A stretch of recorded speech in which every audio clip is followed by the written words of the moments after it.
एका वर्षामध्ये आपल्याकडे जाऊन फिरतायत, आपल्याला जमिनी घेतायत, आपल्याला कॉलेजसाठी जागा बघतायत, घरासाठी जागा बघतायत, शेतीसाठी जागा बघतायत. मला वाटतं पहिल्यांदा असं झालं. आणि आमचा काश्मीर, तरी काश्मीरवर पाकिस्तानचा ताकद दाखवत होता, ते काश्मीरवर आमचं झालेलं आहे, खऱ्या अर्थानं झालेलं आहे. आता पाक व्यक्त काश्मीरमध्ये लोक म्हणतात की आम्हाला हिंदुस्थानामध्ये जोडून घ्या, आम्हाला पाकिस्तानात जायचं नाही. तो त्या पाकिस्तानामध्ये सगळी काश्मीर बनत नाही, काय पाहिजे काय हाल झालेलं आहे. साधं बटर मिळत नाही, साधा ब्रेड मिळत नाही, पोटाला भाकर मिळत नाही. इतकी वाईट अवस्था पाकिस्तानची झालेली आहे. 10 वर्षापूर्वी मोदीजी पंतप्रधान व्हायचे, पाकिस्तान किती त्रास द्यायचा आपल्याला, किती घुसखोऱ्या करायचं, किती आपल्याला आग्रह करायचं. परंतु आता काय परिस्थिती झालेली, पाकिस्तानच्या नावावर काय ऐकू का जगाच्या पाठीवर कुठेच नाही. पाकिस्तानचा नामनिशाणच काय झालेला आहे आणि सगळे आता हिंदुस्थान निवडून जात आहे. जगभर आपली चर्चा चालू आहे. आणि म्हणून असे पंतप्रधान आम्हाला भेटले, 30-70 किलोमीटर झालं. श्रीराम मंदिराचा आमचा प्रश्न होता, अतिशय आस्थेचा प्रश्न होता. राम लल्ला मायके मंदिर वही बनाएंगे, वारंवार मी घोषणा द्यायचो, किती वेळा आम्ही त्या ठिकाणी गेलो, अटक झालो. राम लल्ला मायके मंदिर वही बनाएंगे, काँग्रेसमध्ये थट्टा करायचे. राम लल्ला मायके मंदिर वही बनाएंगे, तारीख ते बताएंगे. तारीख सांगून देण्यामुळे तुम्ही होणारच नाही, फक्त घोषणा द्या, असं आम्हाला विरोधाचे काँग्रेसवाल्या होईल. आम्ही ते घेऊन दाखवलं. आज जगाच्या पाठीवर भव्य दिव्य असं मंदिर कोणतं असेल तर राम मंदिर आहे. आज आम्ही प्रभू रामचंद्राचा वनवास संपवला, प्रभू रामचंद्र अयोध्यात झालेले आहे. आम्ही ते पूर्ण करून दाखवलं. इस्लामच्या मुस्लिम भगिनींच्या बाबतीत होता विषय होता 3 तलाकचा, होई गेला. काशी विश्वेश्वराचं मंदिर, आम्ही ते बघा काय केलं, रूप आलेलं आहे. आम्ही आज मथुरेचं मंदिर, तिथे सुद्धा आमची तयारी सुरू झालेली आहे. आज तिथे आराध्य दैवत आहे, त्या ठिकाणी त्याचे श्रद्धास्थान आहे, ते सगळ्यांनी त्या ठिकाणी मोकळे केलेले आहे. सगळे सर्वांसाठी खुले गेलेले आहे. त्याचं रूप आम्ही पाठवून टाकलेलं आहे. आज तुम्ही जर काशी विश्वेश्वरात गेले, बनारसला गेले, मथुरेला गेले, तुमचा विश्वास बसणार नाही. एवढा मोठा खर्च, एवढा मोठा निधी टाकून सगळ्या आमच्या श्रद्धास्थानाचं रूप पाठवण्याचं काम मोदीजींनी या ठिकाणी केलं. आपण दोन्ही आमच्या नेत्यांनी सांगितलं, मोदीजींची दृष्टी कशी आहे, अंत्योदय, शेवटचा माणूस, शेवटचा माणूस. त्या शेवटच्या माणसाचा विचार करणारा पंतप्रधान आम्हाला ठिकाणी भेटलेला आहे. त्या शेवटचा माणूस आमच्या बरोबरीमध्ये आला, तो आर्थिकदृष्ट्या सबल झाला आणि म्हणून त्याच्यासाठी किती योजना आणल्या. प्रत्येकाला गरज न पाहिजे, प्रत्येकाचा अधिकार आहे. आपण बघतो गावाच्या शेवटी गरीब मंडळी अशी विद्यार्थी काटकेकुटकेच्या घरामध्ये राहत आहेत. डोक्यावर त्याला जागायला चप्पल नाही, घराला भिंती नाही, पावसाळ्यामध्ये पाणी गळते, उन्हाळ्यामध्ये ऊन येते, थंडीमध्ये कडकडत पडलेला आहे. प्रत्येक माणसाला देशामध्ये घर मिळालंच पाहिजे, हे भूमिका घेणारे आमचे पहिले पंतप्रधान आहे. सगळ्यांना घर, प्रत्येकाला घर हा अधिकार आहे. प्रत्येकाच्या घरी वीज असली पाहिजे, 20 रुपयाच्या डिमांडवर त्याला लाईट दिला जातोय. प्रत्येकाच्या घरी आता चूल बंद झाले, धूळ नाका तोडत देणं बंद झालं. आमच्या महिलांचा विचार करून प्रत्येकाला गॅस देणारा पंतप्रधान आम्हाला त्या ठिकाणी मिळाला. प्रत्येकाच्या घरी नळाने पाणी गेलं पाहिजे. दुर्गम भाग असेल, गाव असेल, खेडा असेल, कोणत्याच रुपये लागू द्या, पण आम्ही त्याच्या घराचा पाणी देणार आहोत. किती मोठ्या प्रमाणात योजना आपल्या सुरू झाल्या. गावाखेड्यामध्ये पाणी उपलब्ध आहे. प्रत्येक आमची महिला भगिनीला कुठे बाहेर जाता कामा नाही, शौचालय असलं पाहिजे, घरी तिची व्यवस्था असली पाहिजे सगळ्यांची, रस्त्यावर दुर्गंधी होता कामा नाही, आणि म्हणून प्रत्येकाच्या घरी शौचालय असलं पाहिजे. मला वाटतं असा विचार करणारा पंतप्रधान हा देशाला पहिल्यांदा मिळाला, पहिल्यांदा मिळाला. भाषण तुम्ही बघा, कोरोनाच्या काळामध्ये आपण मोफत धान्य दिलं. आता कोरोना तर गेलेला आहे, तरी सुद्धा मात्र 6 महिन्यापूर्वी पंतप्रधानांनी घोषित केलं, देशभर आता प्रत्येकाला 5 किलो धान्य आता मोफत दिलं जातं.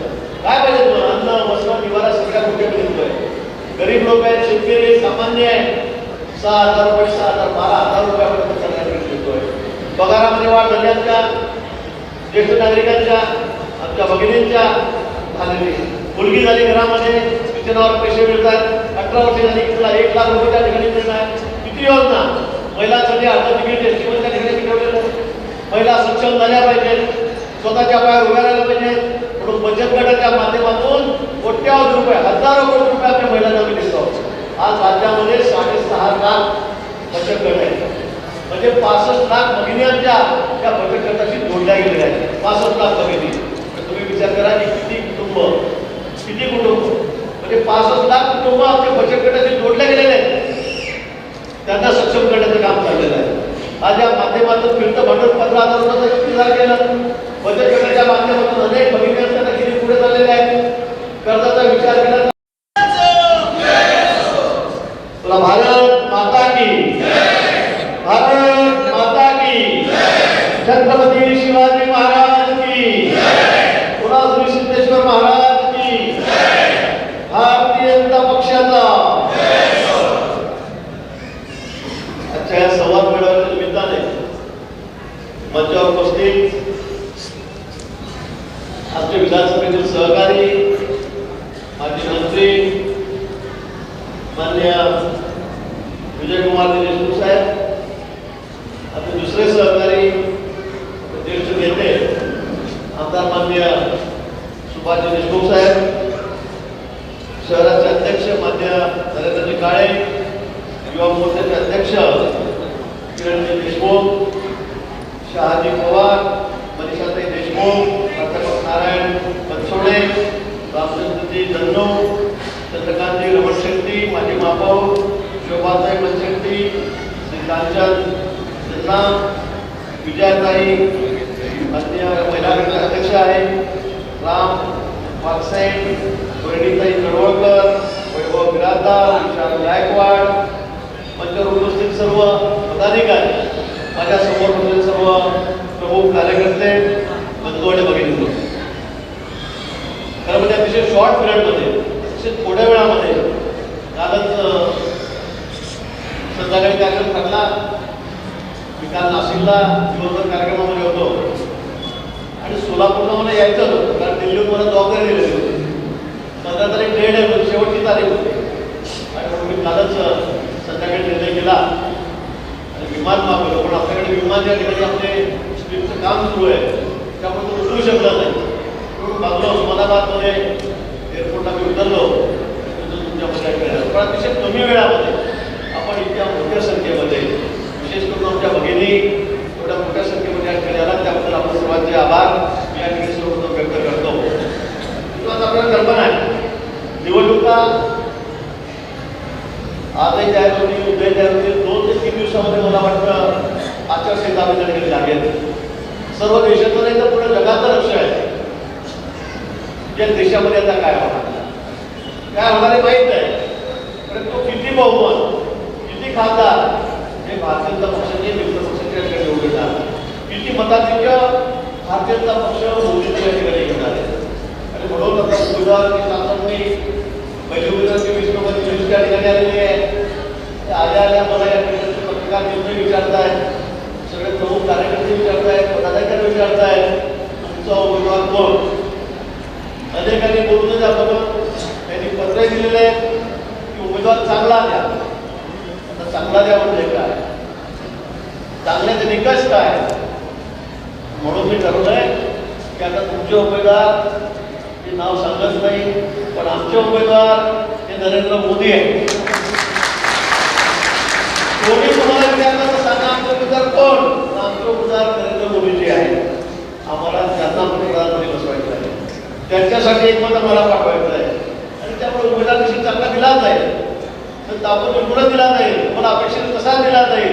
तो त्याहीपेक्षा महत्त्वाचं आहे की आम्हाला मोदीजींना या देशाच्या सर्वोच्चपदी नाही बसवायचं आहे, पंतप्रधानपदी बसवायचं आहे. आणि या देशाला पुढे भविष्य काळामध्ये त्या देशाचा भविष्यकाळ उज्ज्वल करायचा असेल तर आता मोदीजींशिवाय पर्याय नाही. या देशाला मित्र आपल्याला विश्वगुरू बनवायचं आहे, या देशाला महासत्ता बनवायचं आहे, सुपर पॉवर बनवायचं आहे. आणि त्यासाठी मोदीजींना आपल्याला मोठी ताकद, मोठी शक्ती आपल्याला या ठिकाणी द्यायची आहे. मी विचारलं की भरपूर या ठिकाणी मागच्या वेळी आपलं लीड किती होतं, आपण सगळे 1.5 लाख 1,50,000 मतांनी आपण आपल्या मागच्या उमेदवार जोडून दिलं.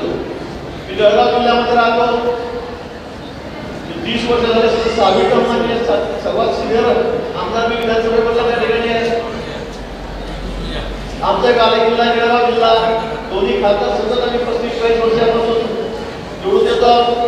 गेल्या वेळी आमचं लीड एका जागेचं 4,60,000 जळगावचं, आणि आमच्या जिल्ह्याची दुसरी जागा आहे रावेरची, तिला 5.5 लाख 5.5 लाखांची. आणि यावेळेला आम्ही ठरवलेलं आहे की या दोन्ही जागेचं लीड 5 लाखाच्या वर आणायचं, 5 लाखाच्या वर आणायचं. आणि आम्ही 100% देऊ. मी काय ठिकाणी आणि म्हणून मी आपण आहात सर्व आपले पदाधिकारी आपण हे सगळे आकडा सांगला आम्हाला की आम्ही न्यूजच्या ठिकाणी 4 लाख करू 3 लाख करू. मला वाटतं काही कठीण नाही. लोकांची मानसिकता आहे, मतदारांची मानसिकता आहे की आम्हाला मतदान कमळालाच करायचं आहे, आम्हाला मतदान भारतीय जनता पक्षालाच करायचं आहे, आम्हाला मोदींना पुण्यात करायचं आहे. तुम्हाला आपण जे सांगितलं खरं कोरोनाच्या बाबतीमध्ये बापूंनी जसं खरं आहे, प्रत्येकाला वाटतं नवीन मतदार आता मोठ्या प्रमाणामध्ये आहे आणि त्यांनाही वाटतंय की आता आम्हाला एकदा केव्हा मतदारच्या बरोबर जाऊ आणि केव्हा कमळाचं मतदान दाखवू. त्यांनाही असं झालेलं आहे, स्वस्त झालं सगळे तरुण. पहिल्यांदा आमचं मतदान आहे, आम्हाला मतदान वाया घालवायचं नाही. आपण सगळे एकमेकांवर बसतायत, टीव्हीवर चॅनलवर त्या ठिकाणी सगळे कोण येत आहेत आणि त्यामध्ये सुद्धा दाखवत नाही की आपल्याला किती दाखवत आहे. मी तुम्हाला सांगतो, मला जास्त खोटं बोलता येत नाही, मी बोलतच नाही आणि मी सांगितलं आकडा फिट असतो, माझ्या आकड्यामध्ये फार फरक पडत नाही. पण मी तुम्हाला सांगतो की आपण यावेळेला 45च्या ओव्हर केले 2-3 लाखाचा आपण राहिला पण देऊ तर ते देणार नाही. तो 45च्या खाली आम्ही एकही जागा त्या देणार नाही, ते काही जागा देणार नाही. कारण लोकांची मानसिकता झालेली, मतदार तयार आहे की आम्हाला या ठिकाणी दुसरा तिसरा कोणी नको. काल राहुल गांधी आपल्या नंदुरबारमध्ये आले, महाराष्ट्रामध्ये त्यांनी भारत जोडो यात्रा आली, आल्या त्यांचे 1-2 आमदार आपल्याकडे प्रवेश केला, पद्माकर वगैरे माध्यमांचे आमदार यांनी पुढे ते नाशिकला आले. बघितलंच आपण त्यांची काय अवस्था आहे. मध्ये नाशिकच्या बॉर्डरवर सांगोडला गेले, मित्र एवढे सुद्धा लोक त्या ठिकाणी नव्हते, एवढे सुद्धा लोक त्या ठिकाणी नव्हते. खुर्च्या टाकल्या होत्या, अर्ध्याच खुर्च्या भरलेल्या, 40% खुर्च्या भरलेल्या होत्या. पत्रकारांनी दाखवलं, टीव्हीवर दाखवलं की ते लोकच नाही. म्हणजे राहुल गांधी जे देशाचे पंतप्रधान भावी शरद पवार साहेब त्या ठिकाणी आले, पण सगळ्यामध्ये लोकच नाही. त्यांना बघायला कोणी आलं नाही, त्यांना ऐकायला कोणी येत नाही. नाशिकला आले, एका चौकामध्ये सभा केली, नगरसेवकांची सभा मोठी होते पण त्यांच्या सभेला गर्दी नव्हती, तेवढे सुद्धा लोक त्या ठिकाणी आले नाही. आणि यामुळे आता देशाचं पंतप्रधान कोण लोकांना प्रश्न पडलेला आहे. सगळे एकत्र झाले, कुठे इंडिया गाडी काढली, बिहारमध्ये आले. सुरुवातीला वाटलं बाबा सगळे पक्ष एकत्र झालेले, पण पहिल्याच मिटिंगमध्ये भांडण झाल्या, ममता टक्क्यामध्ये येऊन गेल्या. दुसऱ्या मिटिंगला बिहारचे मुख्यमंत्री आपल्याकडे येऊन गेले, ममता दिल्ली चालल्या गेल्या, आप पार्टी साथ सोडली. मला वाटतं आता 2-3 पक्ष राहिलेले आहेत. त्यामुळे काँग्रेस आहे, आपलं राष्ट्रवादी काँग्रेस आहे शरद पवार साहेबांची, आणि दुसरी उद्धव ठाकरे साहेबांची शिवसेना त्या ठिकाणी. आपल्याकडे एक मोठी शिवसेना ती बाकी सेना राहिलेली आहे. काय राहिले त्यांच्याकडे आता, काय राहिले शिवसेनेचं 7-8 लोक शिल्लक. 55 पैकी लोक 47-48 लोक एकच शिंदेकडे आहे, आपल्यामध्ये सामील झालेले आहे, त्यांच्याकडे कोणी राहिलेलं आहे. मित्र 19च्या निवडणुकीनंतर त्यांनी आपल्याशी जो घात केला, आपल्याशी जी गद्दारी केली, त्याची किंमत त्यांना चुकवावी लागते. त्याची किंमत ते चुकवत आहेत. आपल्या आयडिओलॉजीशी, आपल्या तत्वाशी त्यांनी फारकत घेतली. बाळासाहेबांची आयडिओलॉजी होती हिंदुत्वाची, तिला सोडती दिली आणि काँग्रेसच्या मांडीवर जाऊन बसले, पवार साहेबांच्या मांडीवर जाऊन बसले. आणि आज अवस्था काय झालेली आहे, आम्हाला गद्दार म्हणताय, आम्हाला काय काय बोलताय, मोदीजीबद्दल काय बोलताय, रवीभाईंना काय बोलताय, देवेंद्रजीबद्दल काय बोलताय. पण आपण आपल्याकडे मागे घेऊन बघा, आपल्याकडे तर कोणी शिल्लक झालेलं. मी कालच सांगितलं स्टेटमेंट दिलं की यापुढे मला म्हणायची वेळ उद्धवजी ना हम दो हमारे दो. हम दो म्हणजे कोण, उद्धवजी आणि त्यांचे राजपूत, त्यांचे चिरंजीव, आणि बाकी 2 कोण, संजय राऊत आणि त्यांचे भाऊ, हे 2. 4 जण निश्चित राहतील. मला वाटतं निवडणुका लागतील, सुरुवात होईल तोपर्यंत या ठिकाणी मला वाटतं 4 जण या पक्षामध्ये राहतील, 4 जण राहतील. तुम्ही लोकांना काही सांगू नका. मोदीजी मदत तुमची पात्रता नाही आहे. तुम्ही खरं म्हणजे संयम सोडून बोलताय, आव्यापाच्या बाहेर बोलताय, वेगळी भाषेत आमच्या मोदीजी मदतच्या ठिकाणी बोलताय. आज जगमान्य नेता आमचा आहे, जगमान्य नेता आहे, भारतात नाही संपूर्ण जगामध्ये सर्वात मोठा नेता कोण, सर्वात लोकप्रिय नेता कोण, तर सर्वात जगामध्ये एकच नाव म्हटलं जातं. सगळे भाषे, सगळे पक्षी एकच नाव सांगताय, फक्त नरेंद्र मोदी. जगभरामध्ये कुठे जाऊ त्या मोदींना त्यांना बघायला अलोट गर्दी होते, अलोट गर्दी होते. लोकांना बघता येत नाही, इतकी गर्दी त्यांना ठिकाणी होते. अमेरिकेसारखं राष्ट्र आम्हाला आता रेड कार्पेट टाकतंय. पूर्वी आमच्या पंतप्रधानांना कुठे बोलवत नव्हतं. आज काय परिस्थिती बदललेली आहे आणि कुणामुळे बदललेली आहे, तरी पंतप्रधान मोदीमुळे बदललेली आहे. बदलला होतो.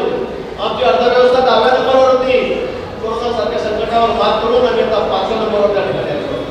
मोदींनी सांगितलं की या 5 वर्षात आपल्याला 3 नंबरवर यायचं आहे आणि आम्हाला सगळ्यांना अपेक्षा आहे, सगळ्यांना विश्वास आहे की मोदींनी अर्थव्यवस्था 3 नंबरवर नेल्याशिवाय राहणार नाही. मला वाटतं इतकं चौकस अनाक्ष देता आम्हाला पहिल्यांदा या ठिकाणी मिळाले. पहिल्यांदा आम्ही बघतोय सर्व घटकांकडे लक्ष ठेवणारा, समाजाच्या सगळ्या बाजूकडे लक्ष ठेवणारा असा एक नेता आम्हाला या ठिकाणी लाभलेला आहे. आणि खरं म्हणजे आम्ही सगळे नशीबवान आहोत की अशा पक्षाचे आम्ही पदाधिकारी आहोत, अशा पक्षाचे आम्ही कार्यकर्ते, की ज्या पक्षाचा नेता आम्ही मान्य आहे, सर्व जगाला मान्य आहे, सगळ्या जगामध्ये लोकप्रिय आहे आणि कामही तसेच आहे, काम करते धमाके तशीच आहे. जे सांगेल ते तोडत दाखवेल. आमचा नारा होता 370 कलमचा, देशाचा पूर्णपणे आमचं शिर हे काश्मीर. या काश्मीरची काय अवस्था होती आपल्याला तरी वाटलं होतं का 370 कलम वाढलं जाईल. मी अनेक वेळा काश्मीरमध्ये गेलो, अनेक मोर्चामध्ये त्या ठिकाणी गेलो, अनेक आंदोलनांमध्ये गेलो, जोराच्या आंदोलनामध्ये होतो, लाल चौकामध्ये ठिकाणी भेटायला 2 वेळा 3 वेळा गेलो. एकदा सुद्धा त्याकडे शक्य झालं नाही, एकदा सुद्धा शक्य झालं नाही. कधी शक्य नाही. आम्हाला वाटत होतं की आपल्याला आपलं काम आंदोलन करण्याचं आदेश येतो, पक्षाचा आपण जातो, घोषणा देतो, अटक होतो, पण आपलं सरकार आलं, आपलं बहुमत आलं आणि आपण एक करून दाखवलं. 370 कलम आपण हटवलं आणि आज बघा देशाच्या इतिहासामध्ये एवढे पर्यटक काश्मीरला 6,500 कोटी रुपये यावरती पर्यटकांना कर्ज दिलं आणि हे कर्ज दिल्यावर त्याची परतफेड जी आहे ती जवळपास 98%. म्हणजे जेवढ्या बचत गटांनी कर्ज घेतलं त्या नियमितपणे त्याची परतफेड करतायत. बचत गटाच्या माध्यमातून आपल्याला काम करतायत. अनेक महिलांचे टर्नओव्हर लाखात झाले, अनेक बचत गटाचे टर्नओव्हर कोटीमध्ये झाले. राज्यभरात देशभरामध्ये त्याचा मान जातोय, राज्यभरातले त्याचा एक्सपोर्ट त्याचा मान व्हायला लागलेला आहे आणि आमच्या महिला सक्षम व्हायला लागलेल्या आहे.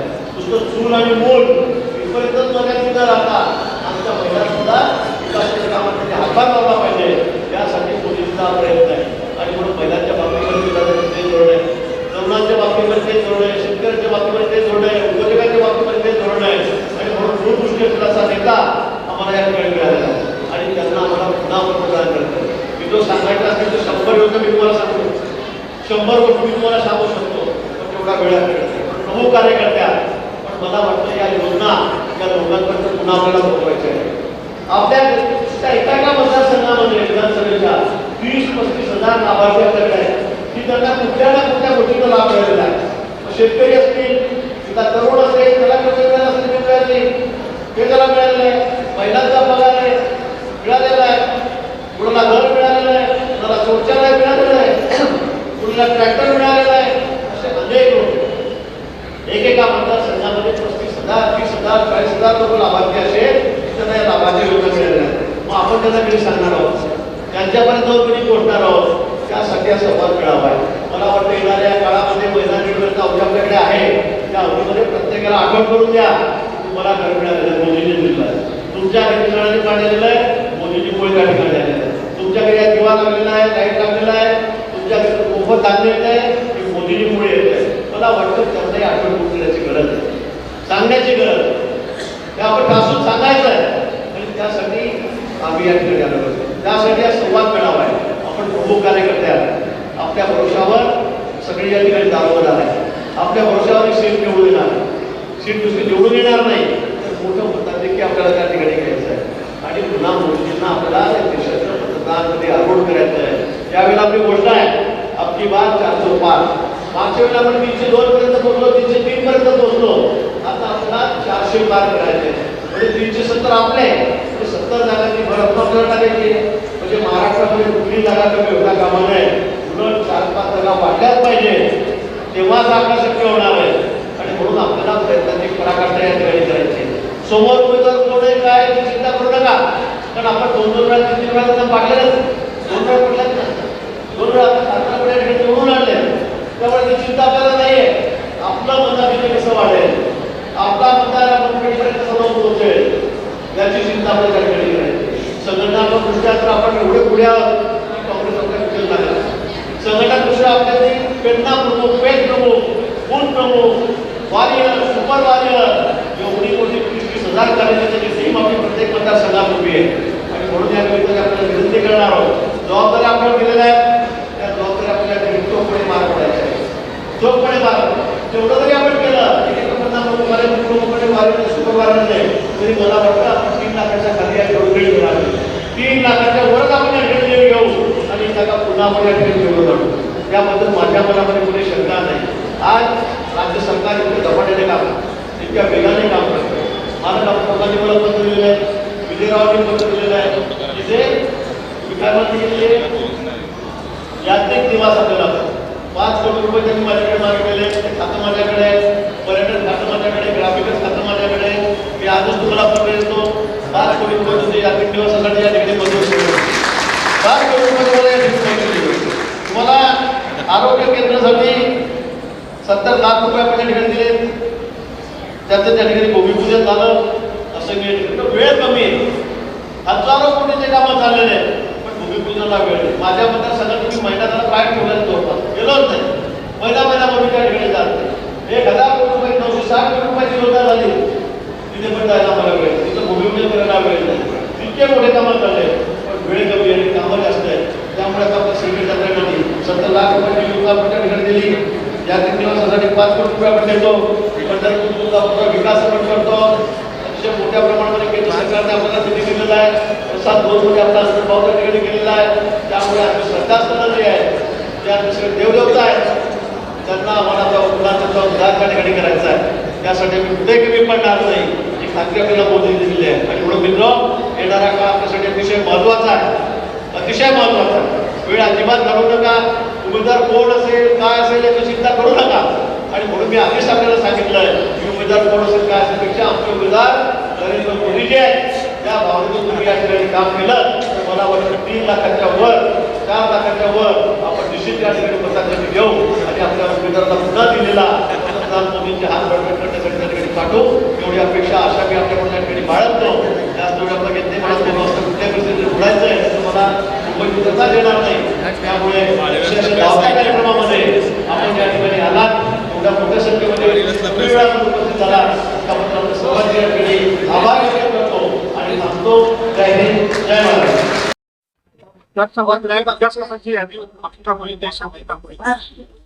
लोकसभेचा उमेदवार अद्याप निश्चित होते आणि विद्यमान खासदार यांना तिकीट कोणाला मिळणार, काय मिळणार हे मी सांगू शकणार नाही. कारण तो सर्वस्व अधिकार पार्लमेंटरी बोर्डाचा आहे. आपल्याला माहिती आहे आमच्याकडे वेगळी पद्धत आहे.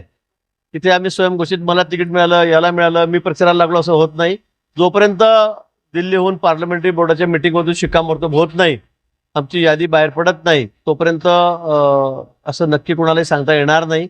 मला वाटतं पहिली यादी आमची आलेली आहे 20 उमेदवारांची. दुसरी यादी 1-2 दिवसामध्ये मला वाटतं निश्चित ती बाहेर पडेल आणि त्यावेळेलाच उमेदवार कोण हे आपल्याला या ठिकाणी सांगता येईल. सोलापुरातून आता दबाव येतो की स्थानिक उमेदवारांचा तसा दबाव सगळीकडूनच असतो. स्थानिक आम्हाला द्या, शहरातला द्या, मोठ्या मतदार संघ ज्या ठिकाणी आहे तिथला द्या. पण शेवटी पक्ष आमच्याकडे एक वेगळी सिस्टीम आहे. आम्ही सगळं सर्वे त्या ठिकाणी केलेले आहेत. 3-3, 4-4 वेळी सर्व घटकांचा विचार आम्ही केलेला आहे. कार्यकर्त्यांचं सुद्धा मनोगत आम्ही ऐकून घेतलेलं आहे आणि सर्व हे निकष लावून जो योग्य असेल अशा उमेदवाराचा तिकीट दिलं जाईल. आता मी तेच सांगितलं आपल्याला की त्याच्यामध्ये सुद्धा तो मुद्दा येऊ शकतो ना. आता स्थानिकच सांगतील कोणाला तिकीट द्यायचं. सर्वेमध्ये स्थानिकांना विचारलं जातं. त्यामुळे मला असं वाटतं की योग्य असा उमेदवार त्या ठिकाणी दिला जाईल, पण तो पार्लमेंटरी बोर्डाकडूनच त्या ठिकाणी जाहीर होईल.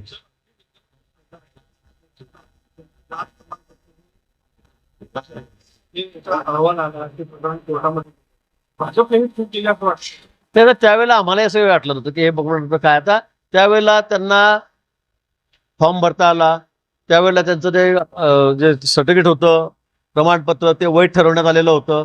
पण नंतर कोणी कोर्टात गेल्यावर ते अवैध झालं. त्याला काही पार्टीचा दोष असं नाही.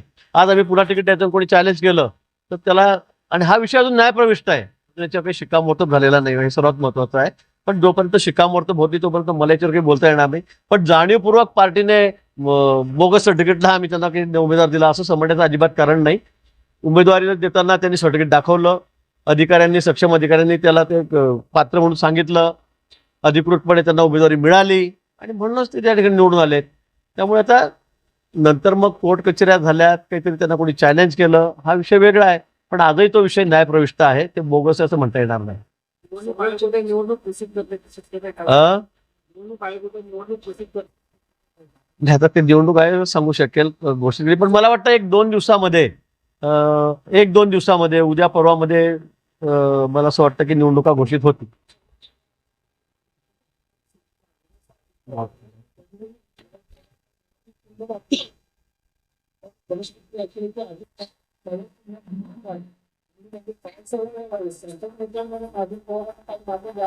नाही, चिन्ह वापरता येत नाही असं कुठे म्हटलेलं नाहीये. नाही नाही नाही नाही नाही आपलं काहीतरी आपण चुकीचं ऐकलं. फक्त त्यांचं फोटो आणि नाव वापरू नये असं ते म्हटलेलं आहे. काही ठिकाणी आमदारांचं त्यांच्यावर प्रेम आहे, पवार साहेबांवर, त्यांच्या गटात गेलेल्या राजदारांच्या. आता नाशिकला मी बघितलं, आमचे बनकर आमदार आहेत, तिकडे त्यांनी काहीतरी ते येणार म्हणून पोस्टर लावलं, त्याचं स्वागत केलेलं आहे. आता प्रेम आहे ते आता एकदम असं कमी होणार नाही, हळूहळू कमी होतंय. पण काही लोकांना वाटतं की पवार साहेब येतात, त्यांनी फोटो लावले म्हणून यांनी ऑब्जेक्शन घेतलं की आमचे फोटो लावू नका, पवार साहेबांनी, सुप्रियाताईंनी. तर ठीक आहे, आता ते अजितदादा त्यांनी सूचना दिलेल्या आहेत की आता कोणी फोटो लावू नका, आता ते लावणार नाही. त्यामध्ये मोदी पाटील हे नाराज असल्याचं पुढे आले नसते तर त्यांच्यासमोर काय नाही, मला वाटतं की आता तिकीट मिळाल्यावर 2-4 दिवस हे चालणार आहेत. आता तुम्ही आमच्या जळगावमध्ये बघा, काही लोक राजीनामा देत आहेत, काही लोक सोशल मीडियावर काही लिहित आहेत. हे चालणार आहे 2-3 दिवस. पण मला असं वाटतं की 1-2-3 दिवस सगळे निवळ एकदा फॉर्म भरायला सुरुवात झाली की सगळे प्रश्न आहेत, ती सगळी नाराजी आहे ही दूर केली जाईल. मी सुद्धा मोहिते पाटलांशी संपर्कात असतो, रणजितसिंग मोहिते पाटलांच्या नेहमी. आमचे माननीय देवेंद्रजी त्या ठिकाणी बोलतील, बावनकुळे साहेब आहेत. मला वाटतं सगळं महाराष्ट्रामध्ये ज्या ज्या ठिकाणी थोडीफार कुरबूर आहे अशा ठिकाणी निश्चित जाऊन त्यांनाही समजवलं जाईल. तर मला वाटतं कुठे अशी अडचण त्या ठिकाणी मोठी येणार नाही. आता आमच्या जिल्ह्यामध्ये तर मोठी अडचण होती, पण आम्ही कुठे काय, आम्ही म्हणतो की 5 लाखाच्या वरच. मागच्या वेळेला 4.5 लाख होते, 4,60,000. आम्ही यावेळेला सांगितलं की रक्षा खर्च यावेळेला सुद्धा 5 लाखाच्या वर आम्ही निवडून आणू. माझ्या स्वतःच्या विधानसभा मतदारसंघामधून 1 लाखाच्या वर मताधिक्य मी त्यांना देणार आहे. त्यामुळे आमचे मतदार काय असतील, पण एकदा पक्षाने तिकीट दिलं की मग आमचा पक्ष फक्त भाजप, आमचा उमेदवार फक्त भाजप, आमचा उमेदवार फक्त नरेंद्रजी मोदी, एवढंच आमचं लक्ष राहील. गेलेच तर नाही मोदी पाटील नाही, मला असं कुठेही वाटत नाही की कोणी पक्षाच्या विरोधामध्ये त्या ठिकाणी जाईल. कारण रणजितसिंग मोहिते पाटील, विजयदादा आमचे ज्येष्ठ नेते आहेत, मोठे नेते आहेत. एक त्या भागातलं एक मोठं वर्चस्व त्यांचं आहे, एक मोठं वलय त्यांचं आहे, आणि ते असा निर्णय कधीही करणार नाही. 2-4 दिवस थोडे राग त्यांचा राहील असेल, पण मला असं वाटतं की निश्चित ते सुद्धा जे उमेदवार आहेत रणजितसिंग त्यांचं त्या ठिकाणी काम करतील.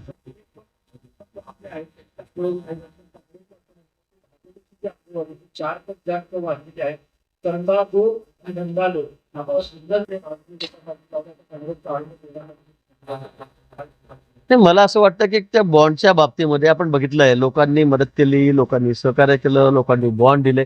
आता काँग्रेसला बघा, आता ही गोष्ट सिद्ध आहे, अगदी स्पष्ट आहे की काँग्रेसला आता कोणी मानायला तयार नाही. काँग्रेसची सगळ्या आयडियोलॉजी आता बाजूला झालेली आहे. सगळ्या लोकांना कळतंय, देशभरातल्या सगळे उद्योजक असतील, कोण जे डोनर असतील, CSR मधून येणार, त्यांनाही कळतंय की आता यांचं भविष्य अंधकारमय आहे. त्यामुळे त्यांना आता कोणी डोनेशन देत नाही. आता आम्हाला डोनेशन देत आहेत, आम्हाला बॉन्ड देतात, तर त्यांच्या पोटदुखी होण्याचं साहजिक आहे.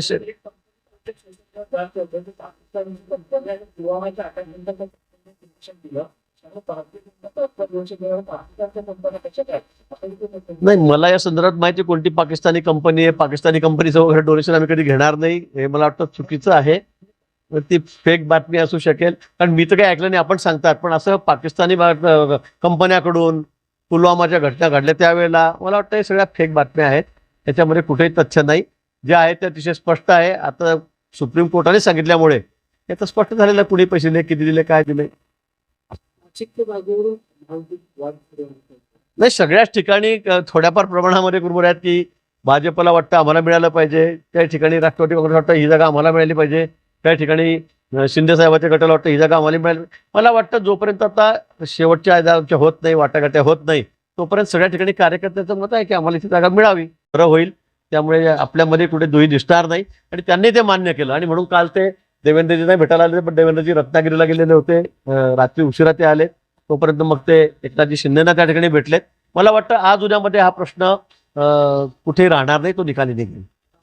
त्याच्यानंतर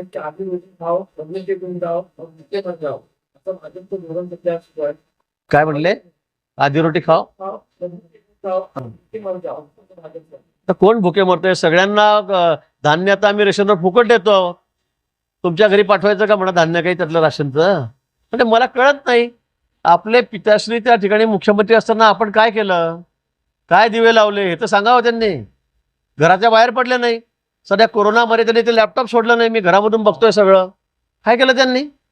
2.5 वर्षामध्ये काय केलं नाही म्हणून 45 आमदार त्यांना सोडून गेलेत. सॉरी, राहुल गांधी म्हटले. आता राहुल गांधीबद्दल काय बोलावं आपण? आता काल चांदवडमध्ये ते आलेत. मला वाटतं एखाद्या नगरसेवकाची आमदाराची सभा चांगली असते. तुम्ही पंतप्रधान व्हायला चाललेला, तुम्ही सगळ्या पत्रकारांनी दाखवलं की यांच्या अर्ध्या खुर्च्यावर लोकच नाहीत म्हणून. नाशिकला आलेत, एखाद्या नगरसेवकाची चोख सभा व्हावी तेवढीच गर्दी त्यांच्याकडे होती. मी काल नाशिकला होतो, पण मला कुठेही चित्र दिसलं नाही की राहुल गांधी कुठून गेले कुठून निघून गेले काही कळालंच नाही. आता राहुल गांधींना कोणी ऐकायला तयार नाही, त्यांना कोणी बघायला येत नाही. त्यांची अवस्था इतकी वाईट आहे, त्याबद्दल न बोललेलं बरं. इंडिया आघाडी स्थापन केली तर इंडिया आघाडीमध्ये तेच 2-3 जण राहिले आहेत. पवार साहेब राहिलेत, उद्धवजी त्यांचे कॉम्पिटिटर पंतप्रधान पदाचे शर्यतीतले ते, आणि राहुल गांधी दोघांमध्ये शर्यत आहे आता पंतप्रधान कोणी व्हायचं. म्हणजे राऊत म्हणतात म्हणून म्हणतो मी की हे पंतप्रधान आहेत भावी म्हणून. बाकी काय राहिले त्यांचं? काँग्रेसकडून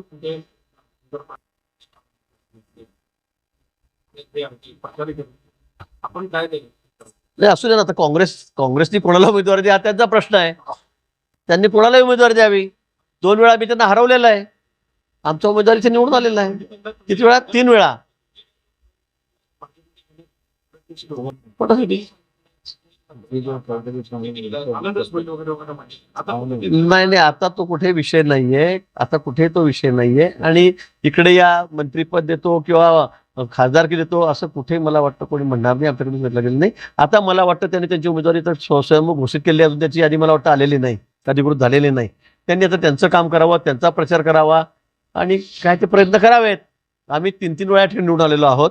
आता सर्व मतदार, सर्व जनता यांचा विश्वास भाजपवर आहे, मोदीजींवर आहे. पुन्हा मोदीजींना त्या ठिकाणी पंतप्रधान करायचं आहे, या देशाला सुपर पॉवर करायचं आहे, विश्वगुरू करायचं आहे. त्यासाठी सर्वांनी, विशेष करून नवमतदार तरुण, ते तर मी तुम्हाला सांगतो 95% मतदान हे कमळाच्या फुलावरच करणार. आणि त्यासाठी ते आतुर झालेले आहेत की केव्हा आम्ही एकदा मतदान करू आणि मोदींना पंतप्रधान करू. यासाठी सगळे आता वेळेची तारखेची वाट बघताय. त्यामुळे समोर उमेदवार कोण आहे काँग्रेसचा, का आहे, याच्याशी आम्हाला काही घेणं देणं नाही. हा परंतु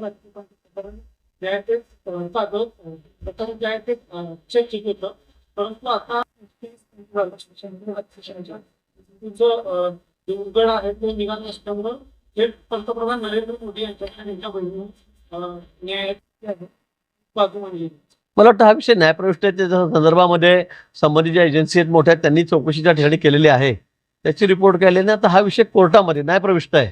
आता त्या बाबतीमध्ये पंतप्रधान न्यायालयाच्या बाहेर जाऊन काही करू शकतील असातला विषय नाही. पण निश्चित या बाबतीमध्ये ज्या ज्याही चौकशा होत्या त्या सगळ्या करण्याचे आदेश त्यावेळेला दिलेले होते, त्याही झालेले आहेत.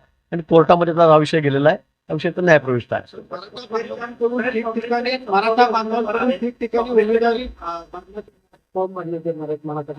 ठीक आहे ना. तर लोकशाही आहे आपल्यामध्ये. आपल्याला फॉर्म भरायला कुणाचाही अधिकार आहे, कुणाचा सगळ्याचा अधिकार आहे. म्हणजे लोकशाहीमध्ये असं कुणाला कोणी रोखू शकत नाही की या समाजाने भरू नये का त्या समाजाने, या माणसाने का, गरीब असेल श्रीमंत असेल, सगळ्यांना तो अधिकार आहे. जे निकष पूर्ण करतील, पेपर देतील, फॉर्म भरतील, त्यांना सगळ्यांना अधिकार आहे.